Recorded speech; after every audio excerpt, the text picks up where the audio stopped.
Continuamos ahora con la profesora Ana Sixto Barcia, que es doctora por la Universidad de Santiago de Compostela y desde hace muy poco tengo entendido que profesora ayudante doctor de la Universidad de León. Sus numerosas investigaciones se han centrado en la historia social, en la historia cultural y específicamente en la historia de las mujeres de la Galicia moderna. El tema que nos va a presentar hoy se titula Entre la política, el interés y la fe, las tensiones urbanas entre las instituciones femeninas y el regimiento compostelano. Adelante, Ana. Muchas gracias. Buenas tardes a todos y a todas. En primer lugar, quiero agradecer a Marina y a Susana que me hayan invitado. Agradecimiento que también extiendo a otros miembros del área y también, por supuesto, a Eloy y a Enrique. Muchas gracias. Siempre es un placer acompañaros en vuestras aventuras académicas y también investigadoras. El tema que hoy traigo aquí, el tema que me convoca hoy aquí, se refiere a unos actores del mundo urbano que se enfrentaron al regimiento compostelano en distintos momentos, que lograron trastocar distintas políticas locales, que impidieron la aplicación de normas y que transformaron el espacio.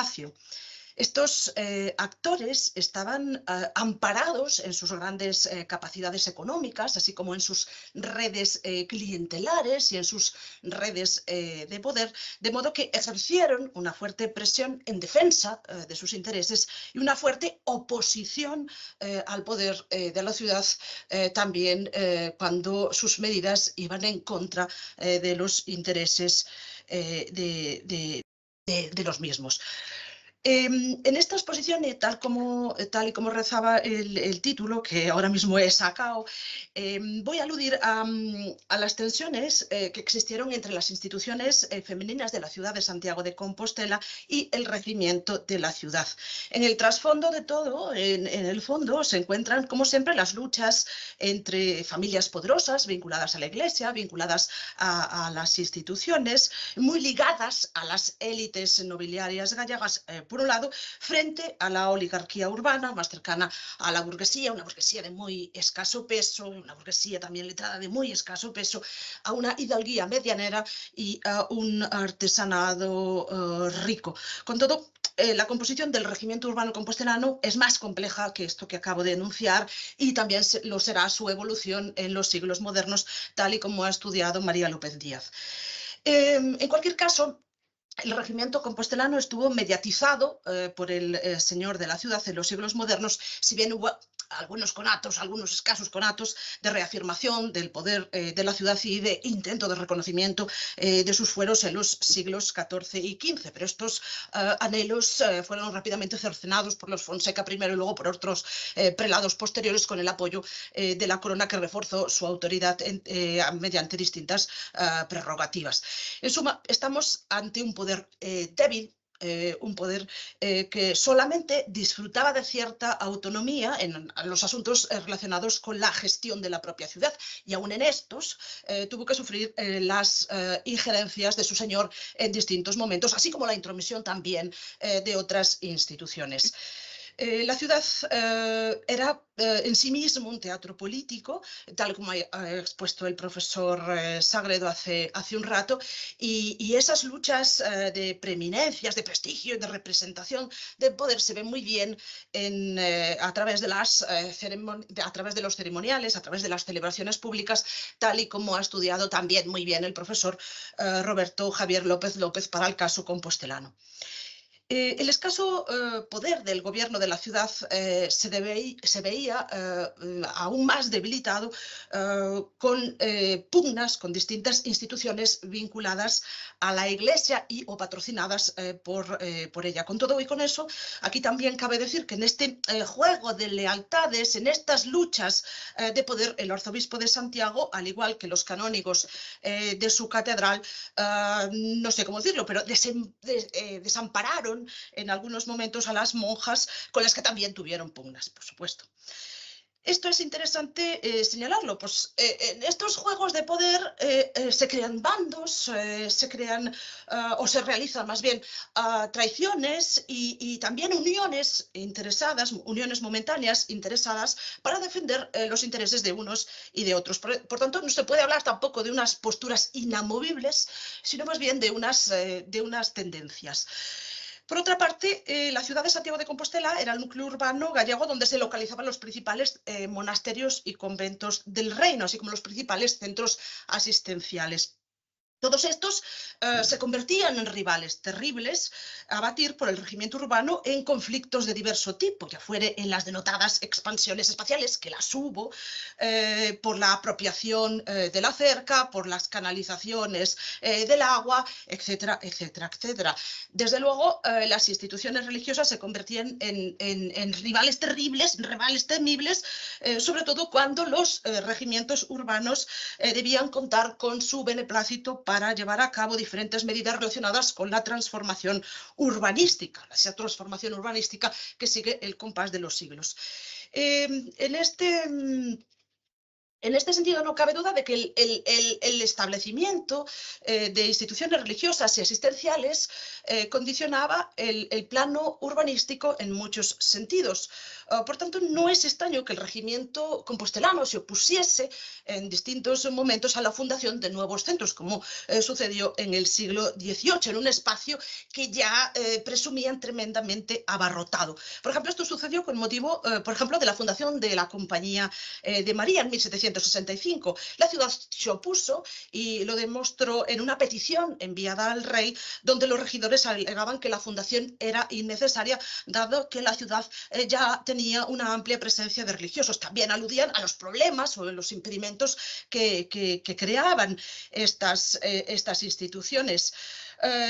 Que muchas veces bloqueaban el desarrollo de los barrios e impedían su modernización. En pleno siglo XVIII, cuando se estaban fraguando cambios urbanísticos importantes, la ciudad de Santiago se encontraba con múltiples impedimentos por los derechos de sus distintas instituciones eclesiásticas. La protesta pues, no llegó a mayores, ya que la fundación estaba auspiciada por el propio arzobispo Rajoy y Losada, un arzobispo ilustrado, y había sido ya autorizada por las más altas esferas.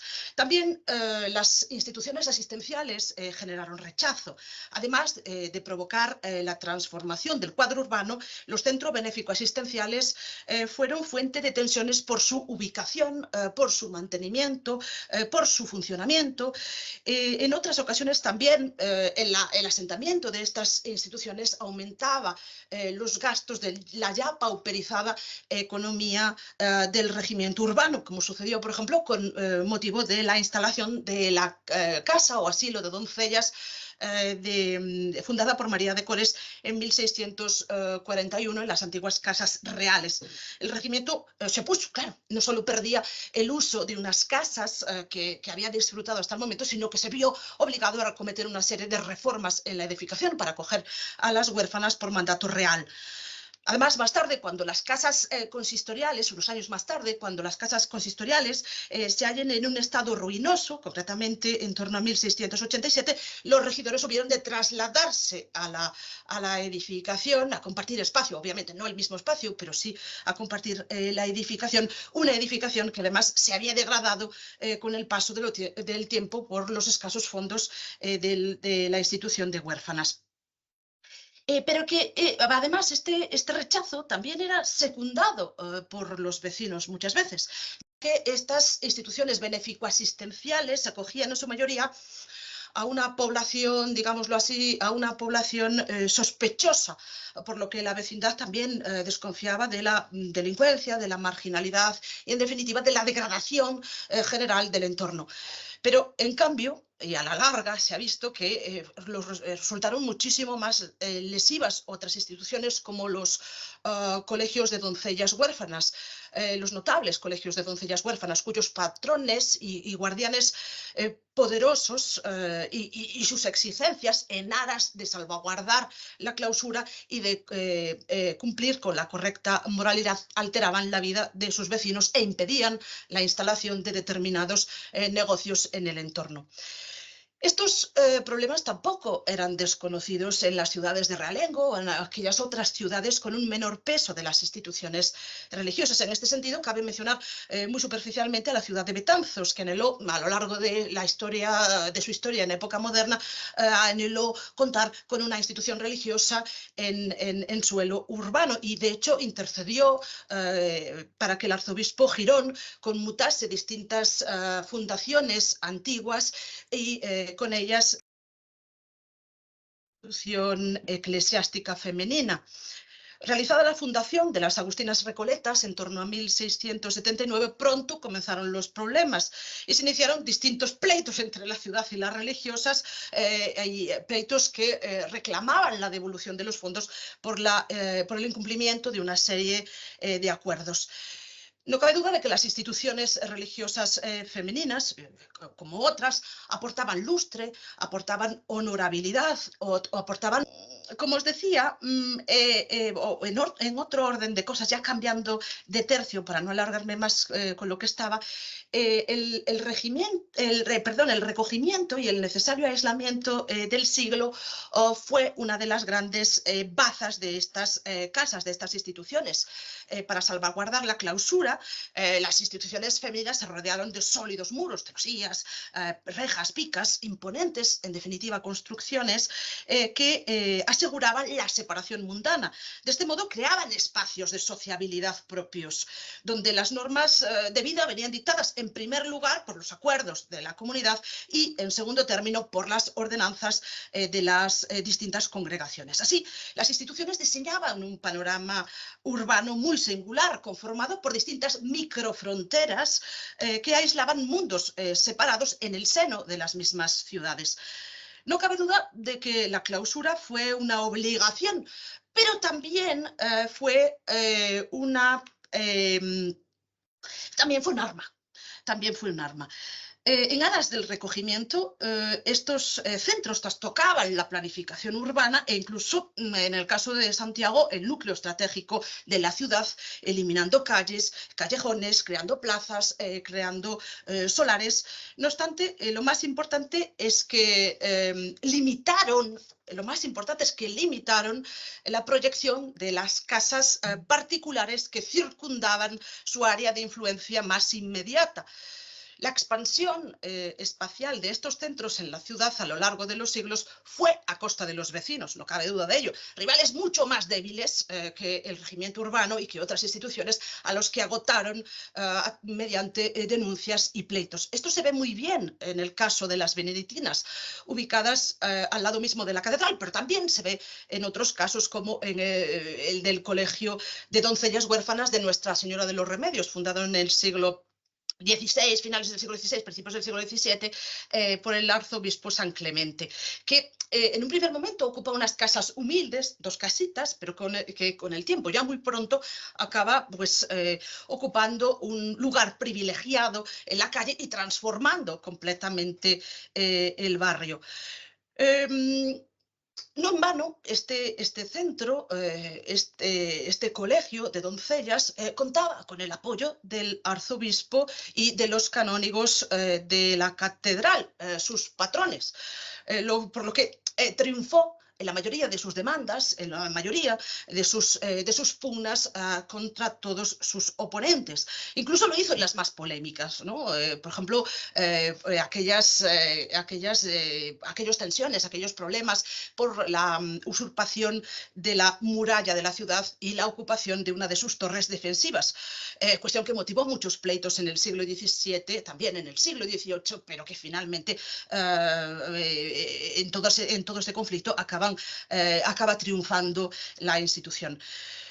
A continuación, voy a aludir a una serie de ejemplos particulares para que se vean de forma más clara algunas de estas ideas que yo he desplegado aquí de forma muy rápida. Algunos conflictos se solucionaron por la vía del acuerdo, lo menos, pero otros muchos no.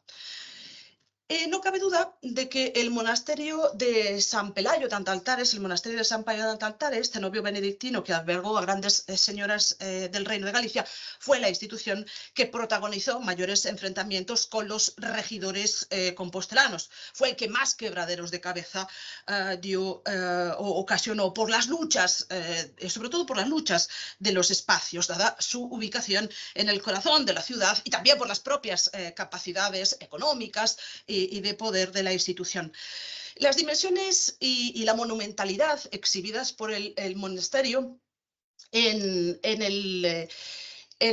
a principios de la Edad Moderna, en el siglo, ya a finales del siglo XV, distan mucho de la edificación, de la majestuosa edificación del siglo XVIII, lo que da muestra del importante poderío de este cenobio en época moderna. Con las obras vinieron las tensiones, claro está. Si bien predominan los pleitos, también hubo acuerdos. Insisto que son los menos. Y sirva como ejemplo la compra de las antiguas casas consistoriales adyacentes a la Quintana de Palacios. En relación a esto, hay que decir que ya desde su erección, ya desde su instalación, desde su construcción, desde la construcción me refiero de estas casas consistoriales, a finales del siglo XV, se comenzaron los problemas entre el regimiento urbano, el arzobispo y los canónigos de la catedral, problemas que fueron constantes en el tiempo. Por ello, los regidores llegaron a un acuerdo en un determinado momento con las benedictinas para atajar ya de una vez el problema. Y esto se sintió como un desaire, como un gran desaire hacia los canónigos de su catedral. En lo que atañe a las monjas, con esta operación y el posterior derribo de estas viejas casas, las monjas consiguieron crear un solar que retrasó la antigua calle de la Conga y crearon un espacio yermo que les diese mayor intimidad. Sin embargo, los enfrentamientos de las benedictinas con el consistorio fueron habituales y pocas veces se resolvieron de forma consensuada en este sentido, y en general el regimiento mantuvo una actitud hostil, una actitud tremendamente hostil con el monasterio cuando éste realizaba reformas exteriores, intentando paralizar las obras y denunciando sustracciones de espacios públicos. Motivos no le faltaron, por otra parte. Y a juzgar por la documentación conservada, donde la documentación se testimonia de forma clara cómo las monjas se apropiaban de más espacio del legítimo, por lo que fueron achicando calles y plazas anejas. Por tanto, habrá muchas tensiones. Otro puntual acuerdo tuvo lugar a mediados del siglo XVIII en la reforma de la parte este, a ver, ya que puedo señalar, no sé si veis el cursor, entiendo que sí, en la parte este que va desde la portería hasta la puerta de carros. Esta ampliación se llevó a cabo para conseguir mayores habitaciones y para hacer una serie de cambios en la institución y ensanchar el edificio. Aquí, en esta ocasión, el monasterio también ocupó una parte pública de la calzada. Sin embargo, no va a haber tensiones. En esta ocasión el concejo fue más benévolo con las monjas, según reza el informe elaborado por 3 de los regidores de la ciudad que no tuvieron inconvenientes en ceder esta pequeña parte de suelo público. Si bien esta será una concesión interesada, pues en adelante las monjas se comprometían a mantener, a reparar la calzada adyacente a su muralla, a todo el perímetro de su muralla, lo que liberaba al concejo de la obligación y del gasto. También en el informe, este informe es muy interesante porque aparece una especie de petición o de súplica a las monjas, y es que no impidiesen el adecentamiento de las casas continuas, el adecentamiento, perdón, de las casas de los vecinos. Y aún así, esta obra que he aludido hace un momento tampoco estuvo exenta de polémicas, pero en este caso pues, vino de la mano del señor penitenciario con la connivencia y amparado por el Cabildo, que sí consiguió paralizar las obras al entender que la nueva edificación pues, vulneraba, violaba la intimidad de su casa. Finalmente, el pulso, lo resumo muy rápidamente, el pulso lo ganan las monjas y desde su nuevo mirador, esto es lo más interesante, este mirador que creen aquí, pasan a controlar rapazmente, y la palabra clave es rapazmente, el desarrollo urbanístico del entorno. Este tema da mucho juego, ya que hay muchas disputas y también hay mucha documentación al respecto, pero lo que me interesa también señalar, aparte de ello, es que también hubo muchos problemas con los vecinos. En algún momento estos quisieron dar un alto a sus casas, abrir puertas, abrir ventanas, reformar caballerizas, pero esto toparon con la oposición del monasterio, que no dudó en llevarlos a la justicia. Debido a su condición y al recogimiento, a la ya mentada clausura, consideraban que antes de iniciar las obras los vecinos tenían que solicitar la autorización del monasterio. Los pleitos incluso se iniciaron por las cuestiones más peregrinas, por las cuestiones más tontas o más secundarias, como el afeamiento del entorno, motivo que obligó a algunos vecinos a retirar solanas, a derribar caballerizas, a sacar aderezos arquitectónicos diversos que habían levantado sin la autorización de la institución. No cabe duda de que las monjas excedieron en estas disputas y se excedieron a sabiendas de ello, pero al final dinero no faltaba y las costas judiciales se asumían sin problema. Pero con el tiempo el miedo de los vecinos, el miedo a la actuación de las monjas sí tuvo un efecto disuasorio y desde la segunda mitad del siglo XVII hay menos pleitos y más peticiones o solicitudes o consultas por parte de los vecinos. Por lo que las monjas al final consiguieron lo que querían sin involucrar a la justicia.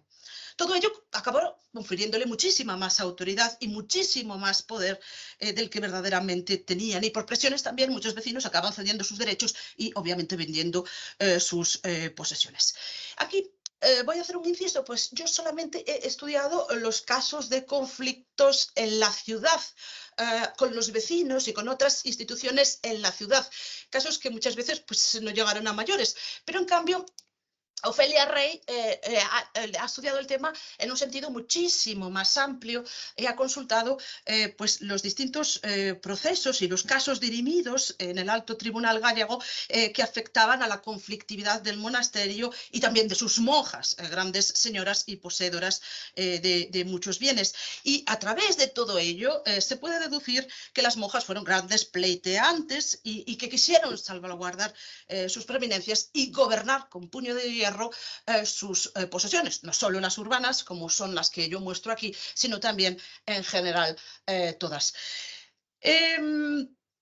Volviendo a la ciudad, recuperando el tema, las tensiones con los vecinos no causaron muchos desasosiegos a las monjas, pero no sucedió lo mismo en los enfrentamientos en contra del cabildo catedralicio de la ciudad, rival fuerte, tenaz, poderoso, que no dudó en llegar incluso a las últimas consecuencias para hacer valer sus preeminencias. En este sentido, cabe aludir en este tema a la reforma emprendida por Melchor Velasco en la segunda mitad del siglo XVII, que trajo muchos quebraderos de cabeza a las benedictinas. Dadas las malas actuaciones del antiguo maestro de obras de la catedral, con derrumbes y luego posteriores reconstrucciones, caras reconstrucciones, las monjas no liquidaron todas las deudas con este, lo que les trajo problemas futuros. Tras la muerte de Velasco y en la ejecución de las deudas de aquel, descargaba buena parte de sus apuros en las monjas. El cabildo compostelano, uno de sus principales acreedores, presionó a las benedictinas para que entregasen, para que abonasen las cantidades adeudadas. Al principio, las religiosas se resistieron, pero no tuvieron más remedio que ceder y entregaron una importante cantidad de alhajas ante la amenaza de excomunión mayor decretada por el juez apostólico.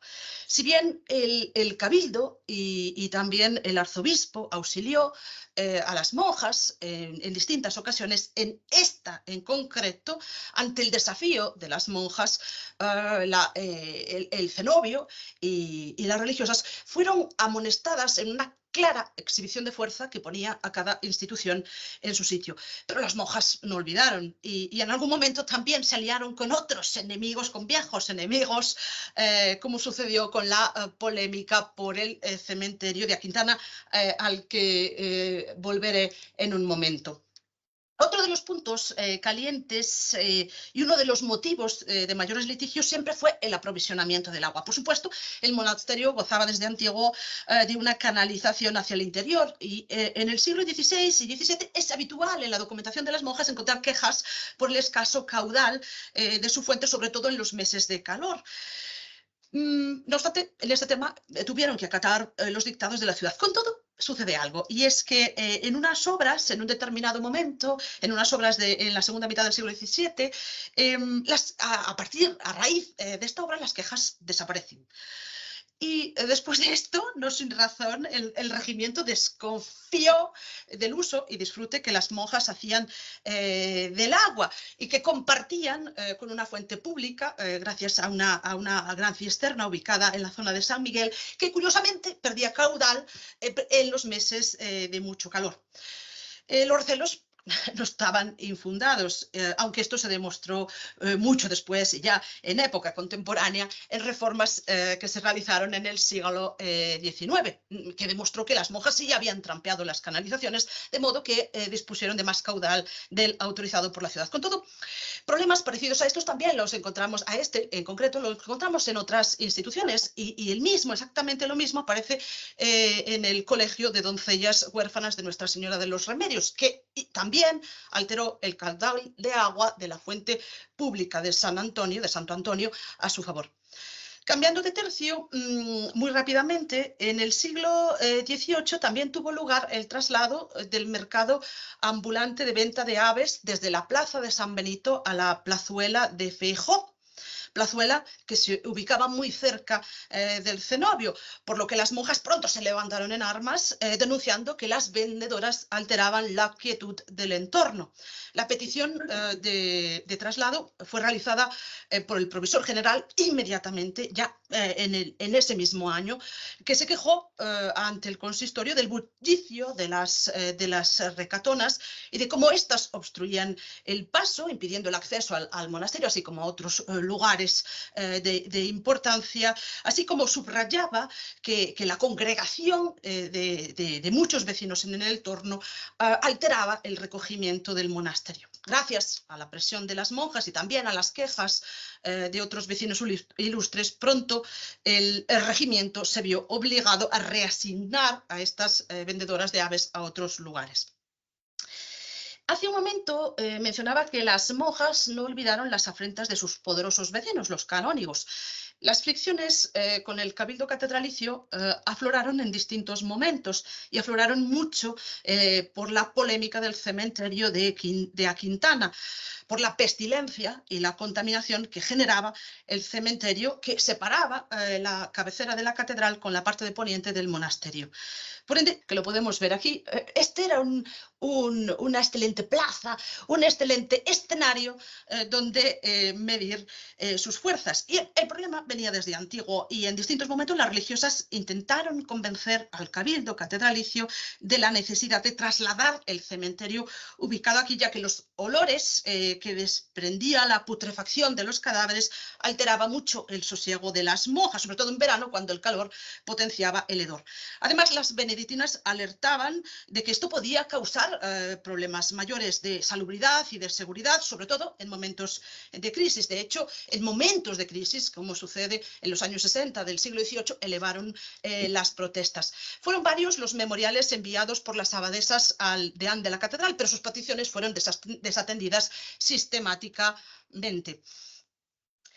Así, estas decidieron acudir al rey escriben al rey en 1775 con el apoyo de los regidores de la ciudad.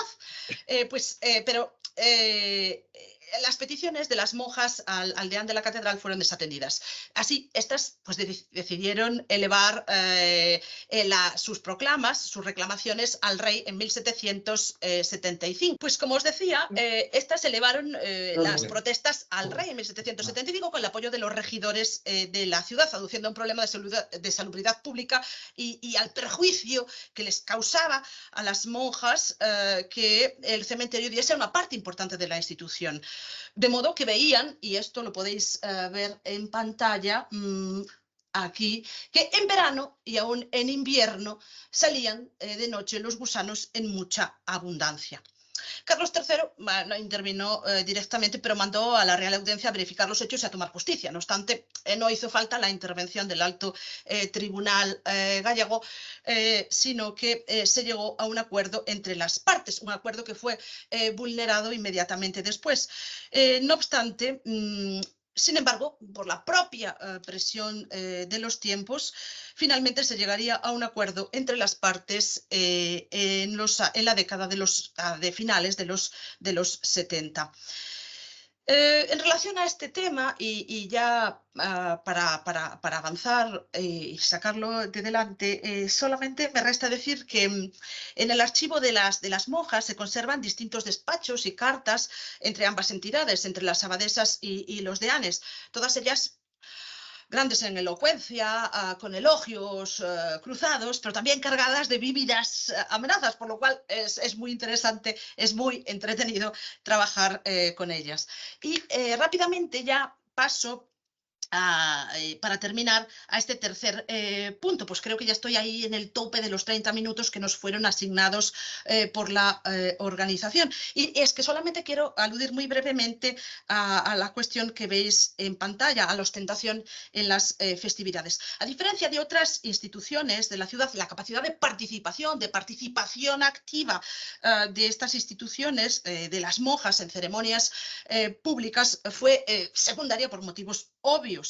Por lo general, tampoco ellas fueron muy generosas en su contribución para celebraciones ajenas a la realidad conventual, ya que para la realidad conventual, es decir, para las celebraciones internas, sí hubo grandes dispendios, por ejemplo, en las celebraciones por la profesión de nuevas religiosas o en los nombramientos de abadesas. Aquí sí que hubo gasto y mucho. Sin embargo, también a raíz de la visita o con motivo de la visita de Mariana de Neuburgo a la ciudad en 1690, las benedictinas decidieron hacer gala de su poder.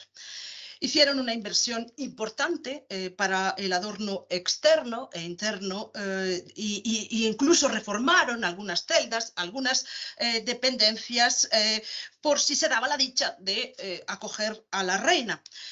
Cuando recibieron la noticia de que el arzobispo Monroy le había ganado la carrera al poder civil, recibiendo y acompañando a la reina, creyeron que en cierto modo tendrían un papel más activo en su visita a la ciudad, por lo que también redoblaron las apuestas y obviamente aumentaron los gastos.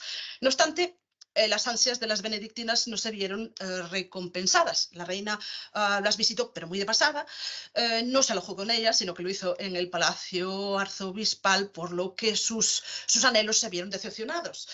Pero ya hechos los gastos, decidieron no perderlo todo, sacarle cierto rédito y se pararon en la confección de una crónica, donde de forma novelada, de forma completamente fabulada, aparecen relatadas las glorias de la visita de su majestad a la ciudad del apóstol y, por supuesto, la ejemplar participación del monasterio en los fastos y de las monjas, cuestión que sabemos que no fue real. En este relato también se alude con escarnio al papel del regimiento en la ciudad, cuya presencia fue ensombrecida por su señor y en suma por su iglesia. Y con esto ya paso a las conclusiones muy rápidamente. Los monasterios y conventos femeninos erigían poderosos muros para aislar a sus moradoras y para crear espacios de influencia propios. La separación no era meramente física y en las ciudades donde se concentraban estas instituciones convivían distintas realidades y mundos separados. Los conflictos entre las autoridades civiles, las religiosas, las instituciones y los vecinos fueron habituales por infinidad de cuestiones de lindes, de costumbres, de aprovechamientos, de clausura, de abusos, entre otros muchos. Pero ojo, la clausura fue una obligación, pero también fue un arma muy conveniente. Y nada más, muchísimas gracias y lamento los problemas.